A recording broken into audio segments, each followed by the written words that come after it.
Hello guys, welcome back to another episode here on African Confessions. Strange things do happen in this world.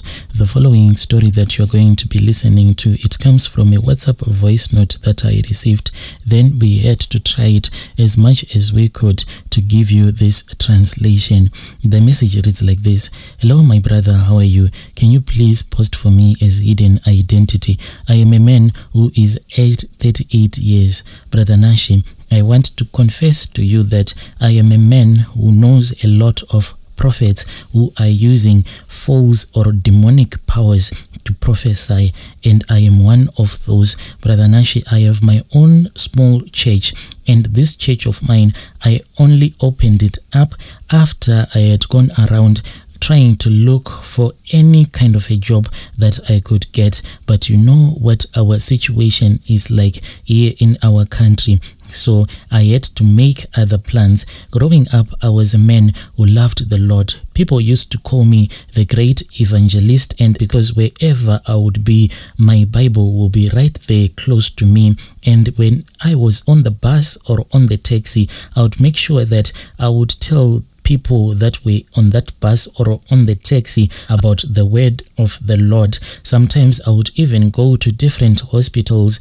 Sometimes I would even be kicked out of the wards because I believed that in my body there was these spiritual powers that were placed there by God, and I was born to heal the weak and to perform a lot of miracles. And growing up, I was always interested about having powers to perform miracles. I used to watch a lot of pastors that were performing miracles on TV when I was growing up. Sometimes I would even go up the mountains so that I can pray. And when I was praying, Brother Nashi, God never answered me.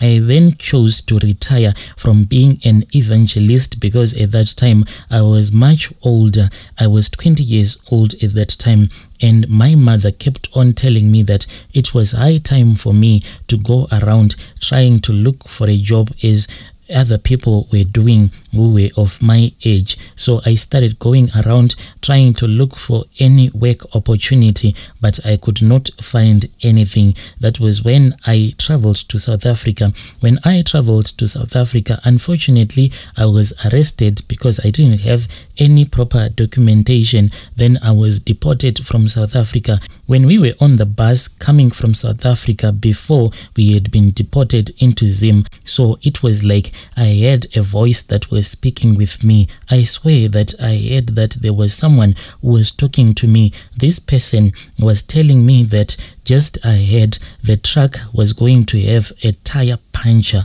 So I thought that maybe there was something that was wrong with my mind, because back in the day I used to hear a lot of voices in my head, and whenever I would say whatever those voices had told me to say, then the things will not turn out to be true. So in this instance, I then chose to remain quiet. We traveled, my brother, I can say for something like 10 minutes. Then we heard a loud sound. The front wheel had burst. Fortunately enough, the truck was not traveling at a high speed, otherwise it would have rolled over. So when the same truck had a tire puncture, I then saw that, so those voices that had been speaking to me, maybe they were indeed telling me things that were about to happen. But when I had arrived back home in Zim, hunger and starvation knocked me back to my senses. I then saw that I was not destined to become that same prophet that I was going to be. So I thought, Brother Nashi, of going to visit a traditional healer who was going to give me a lot of healing powers, because I was now hungry. I was hungrier more than the way that I used to be hungry about me being a very powerful vessel of God. When I visited this other traditional healer, as I was going to have a consultation with that traditional healer, I spoke with God and I asked for his forgiveness in advance for all the things that I was about to do. And I promised God that even though I was going to use some of these dark powers so that I can try to bring miracles into people's life, but in the end, I would tell everyone that would have come to my church about the good news of the Lord and the imminent return of our Lord Jesus Christ. When I arrived at that man's place, then that man told me that it was quite easy, but all that he needed to do was to cook me inside a drum. He said by him cooking me inside a drum, he will be making me very powerful. But when he said that he was going to cook me inside a big drum, he didn't mean that he was going to boil me inside that drum. He only made me to enter into that drum, and he pretended as if he was cooking me. After that, he then said that I had to get out of the drum. Then we went on with the rituals. So the way that we performed these rituals, Brother Nanshi, we went to this other cave. He told me that the mountain that we were climbing, it was a holy mountain. And yes, Brother Nanshi, I know that this was a holy mountain because during the rainy season, some people say that on the same exact spot, lightning always hit on top of that mountain. And when you have reached on top of that mountain, you will see that there is a spot whereby it is always dark, like charcoal dark. And he pointed at that place and he said, here is the spot where lightning always hit over and over at the same place. So when they say that lightning does not strike at the same place twice, they do not know what they are talking about. When we had climbed up the mountain, we had a small bag that contained traditional powdered tobacco. Then he had weed. So for 3 days we were in that mountain as we were dancing and singing, as he was assisting me to speak with my ancestors. He wanted the powers of my ancestors to rest upon my shoulders. Then once those powers would have rested upon my shoulders, then God was going to pour another spirit upon my life. Then my ancestors will be assisting the angels that had been sent by God so that I can become a very powerful prophet. We spent those 3 days whilst we were in that mountain without eating anything, without drinking anything.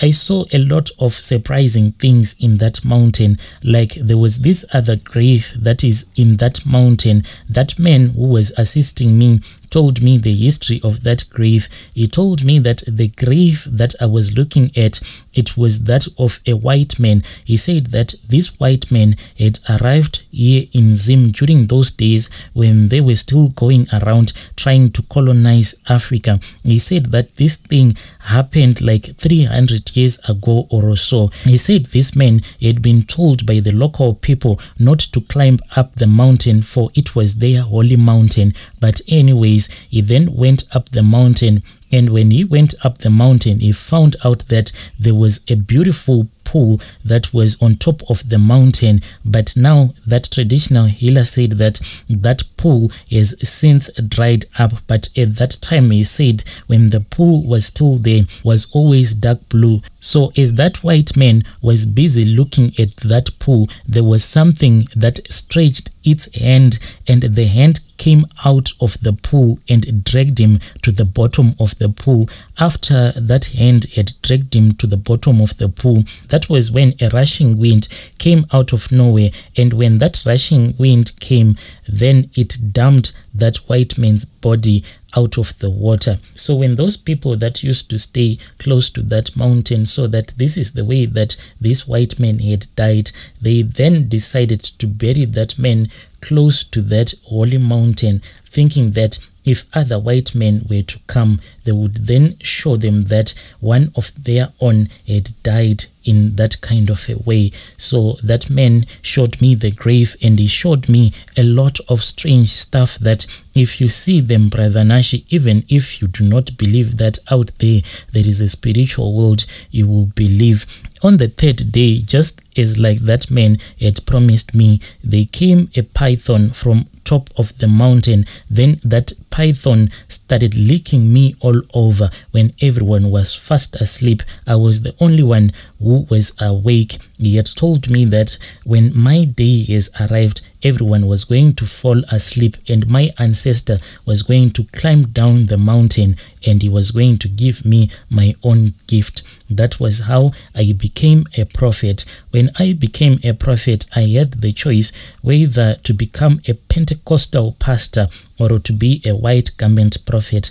I then saw that it was fit for me to become a white garment prophet. My brother, this is the road that I am walking on, not sure where it is going to lead me to. I have a lot of people that I regularly visit in Southern Africa, and they know that when I have visited them, I am going to give them true prophecies. Dear listeners, right there was a message that was sent to me by one of our dear brothers. Then we had to try and give you this translation. Strange things do happen in this world.